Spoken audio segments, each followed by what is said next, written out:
হয় সদায় যেন সবকে এটা মানে শক্তি দিয়ে, যিটো শক্তিৰ দ্বাৰা আমি ভাল ভাল চিন্তা কৰিব পাৰোঁ, বেয়া চিন্তাবোৰ আমি কণ্ট্ৰল কৰিব পাৰোঁ, নিয়ন্ত্ৰণ কৰিব পাৰোঁ, আৰু আমাৰ মনৰ পৰা বেয়া ভাৱ নাইকিয়া যাতে কৰি দিয়ে, আমাৰ সকলৰ মাজত মিলা প্ৰীতি প্ৰেম ভাৱ সেইটো যাতে জগাই তোলে, সেইটো মই মা দুৰ্গাৰ আশীৰ্বাদ বিচাৰোঁ।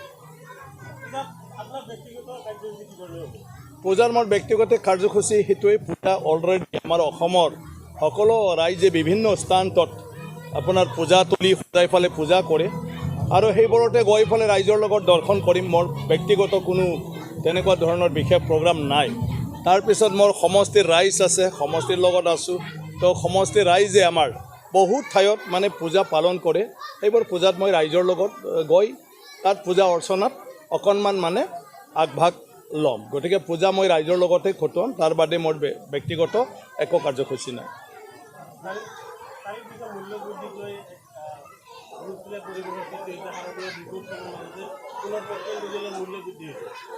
নাই, এইটোতো এতিয়া মূল্য বৃদ্ধি মানে হোৱাবিলাকতো প্ৰায় আপোনাৰ সময়ৰ লগত সম্পৰ্ক আছে। কেতিয়া কিহৰ কাৰণে মূল্য বৃদ্ধি হয় সেইবিলাকৰ কিছুমান ৰিজন থাকে, তো সেইবিলাক আমি কেনেকৈ নাইকিয়া কৰিব পাৰোঁ। দ্বিতীয় কথাটো হ'ল কি, মূল্য বৃদ্ধিৰ মাজতে আমি জীয়াই থাকিব লাগে, তেতিয়াহ'লে আমিও নিজৰ ইনকাম চ'ৰ্চটো কেনেকৈ বঢ়াব পাৰোঁ তাৰ কাৰণে আমি চিন্তা কৰিব লাগে। গতিকে মূল্যবৃদ্ধি অকল আমাৰ তাত নহয়, পৃথিৱীত বিভিন্ন দেশতো আজি মানে সেই সমস্যাটো মানে চবতে আমাৰ আপোনাৰ উৎপত্তি হৈছে। তো আমিও একে পৃথিৱীখনতে আছে যিহেতু এই সমস্যাৰ লগত মানে আমাৰো এটা সম্পৰ্ক আছে। গতিকে মূল্যবৃদ্ধি মই ভাবোঁ আমি যিমানেই যি নকওক, আজিৰ পৰা 100 বছৰ যিটো মূল্য আছিলে আজিৰ দিনটোত এই মূল্যটো বাঢ়ি বাঢ়ি এই অৱস্থাত আহিছে। গতিকে অহাকালিৰ মূল্যটো তেনেকুৱা ধৰণৰে যাব, কিন্তু ইয়াৰ লগত মোকাবিলা কৰাৰ কাৰণে আমি চবে প্ৰস্তুত হ'ব লাগে, সেইটোহে আমাৰ ডাঙৰ কথা। গতিকে আমি যদি কোনেও উৎপাদনত গুৰুত্ব নিদিওঁ, আমি যদি কোনেও কাম নকৰোঁ, আমি যদি চব ঘূৰি ফুৰি থাকোঁ, আমি যদি সদায় আন্দোলন ধৰ্ণাৰ দিন কটাই থাকোঁ, তেতিয়াতো ডেফিনেটলি আমাৰ উৎপাদিত যিটো শক্তি এইটো হ্ৰাস পাব, আৰু আমাৰ যিবোৰ মানে চাহিদা সেইটো ডিমাণ্ড এইটো বাঢ়ি যাব, আৰু ডিমাণ্ড ফুলফিল কৰিব নোৱাৰাৰ কাৰণে দামবিলাক বাঢ়ি গৈ থাকিব। কিন্তু তাৰ মাজতে চৰকাৰে চেষ্টা কৰিছে অতি আৱশ্যকীয় যিবোৰ বস্তু যিটো দৈনন্দিন জীৱনত আমাৰ মানুহক লাগে সেইবোৰ যাহাতে আমি এডজাষ্ট কৰিব পাৰোঁ, কম মূল্যতে দিব পাৰোঁ, আৰু বাকী যিবোৰ মানে দৈনন্দিন জীৱনত সাধাৰণ ৰাইজক নালাগে, গতিকে সেইবিলাক মানে ওপৰত মানে কিছু হ'লেও অকণমান মানে এইটো এডজাষ্ট কৰিবৰ কাৰণে মূল্য বৃদ্ধিটো মানে হ'ব। গতিকে সেইটো মই ভাবোঁ মোৰ ব্যক্তিগত তৰফৰ পৰা যে আমি সেইটো কোনেও একো কৰিব নোৱাৰোঁ, কিন্তু আমি ইয়াৰ লগত মোকাবিলা কৰিবৰ কাৰণে এতিয়া প্ৰস্তুত হ'ব লাগে। নাই, সেইটোতো দুৰ্ভাগ্যজনক কথা।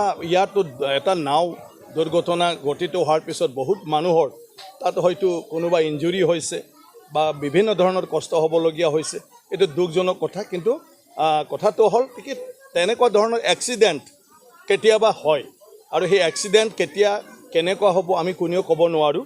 গতিকে সেইটো এটা দুৰ্ভাগ্যজনক, আৰু সেইটো কাৰণে মই দুখ প্ৰকাশ কৰিছোঁ যে মানে আপোনাৰ তেনেকুৱা ধৰণৰ ইনচিডেণ্টৰ মাজতো ঈশ্বৰে যে মানে যেনেকুৱা ধৰণৰ মানুহৰ ক্ষতি হ'ব লাগিছিলে, তাৰ যাত্ৰীৰ ক্ষতি হ'ব লাগিছিলে, ইমানখিনি হ'বলৈ নিদিলে, তাৰ কাৰণে ধন্যবাদ ঈশ্বৰ।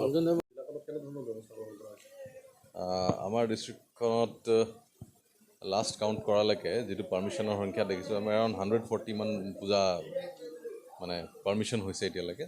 চ' আমি ভাবিছোঁ আৰু 2-এখন হয়তো বাঢ়িব পাৰে। তো আমি যিমানখিনি পাৰোঁ পুলিচৰ ফালৰ পৰা ছিকিউৰিটি এৰেঞ্জমেণ্টছখিনি কৰিছোঁ। আমাৰ প্ৰত্যেকটো থানাতে সুকীয়াকৈ বেলেগকৈ প্লেন কৰা হৈছে। আমি বাহিৰৰ পৰা কিছুমান ফ'ৰ্চ পাইছোঁ, মানে আমাৰ আছাম পুলিচ হেডকোৱাৰ্টাৰৰ পৰা। তো সেই মানুহখিনি আমি জুডিচিয়াছলি ইউজ কৰিম। আমাৰ যিখিনি এক্সিষ্টিং ৰিজৰ্চ আছে সেইখিনিকো ইউজ কৰি পেলাই আমি যিমান পাৰোঁ মানুহক ফুল প্ৰুফ ছিকিউৰিটি এটা ব্যৱস্থা দিবলৈ আমি চেষ্টা কৰিম। আমি ইতিমধ্যে আমি প্লেনিং ষ্টেজটো পাৰ হৈ গ'ল। এতিয়া আমি কাইলৈৰ পৰা আমাৰ ফ'ৰ্চখিনি পাম, আমি ডেভেলপমেণ্টখিনি সেইমতে কৰিম। মানুহে যাতে মুক্ত মনে পূজা চাব পাৰে, পূজা উপভোগ কৰিব পাৰে, যাতে কোনো ক'তো ভয় ভাবু কিবা তেনেকুৱা হেৰি নহয়, তাৰ কাৰণে আমি ফুল এৰেঞ্জমেণ্ট কৰিম।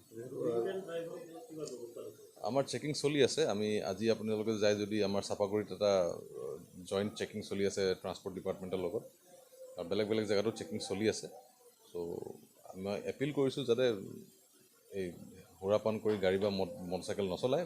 যদি ধৰা পৰে তো যিখিনি আমাৰ আইনগত ব্যৱস্থা আছে সেইখিনি ষ্ট্ৰিক্টলি লোৱা হ'ব।